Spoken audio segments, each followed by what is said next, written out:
How are you. ஒருத்தவங்களை பார்த்தோன்னே எப்படி இருக்கீங்கன்னு கேட்போம்ல. இங்கிலீஷில் ஹவ் ஆர் யூ, தமிழில் எப்படி இருக்கீங்க. ஹிந்தியில் கேட்குறதா இருந்தால் அப் கேசே ஹே. ஜென்ஸை பார்த்து கேட்குறதா இருந்தால் அப் கேசே ஹே. இது லேடிஸை பார்த்து கேட்குறதா இருந்தால் அப் கேசி ஹே. அப் கேசி ஹே. ஜென்ஸை அப் கேசே ஹே. ஐ ஆம் ஃபைன், நான் நல்லா இருக்கேன். ஹிந்தியில் சொல்கிறதா இருந்தால் மே டீக் ஹூ. இங்கிலீஷில் சொல்கிறதா இருந்தால் ஐ am fine.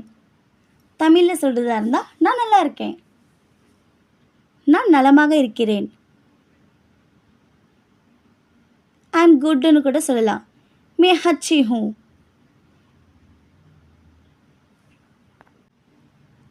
What is your name. ஒருத்தவங்களை பார்த்தோன்னே கேட்போம்ல, உங்கள் பேர் என்ன, உங்கள் பேர் என்ன. தமிழில் கேட்குறப்போ, இங்கிலீஷில் கேட்குறதா இருந்தால் வாட் இஸ் யுவர் நேம். இதே ஹிந்தியில்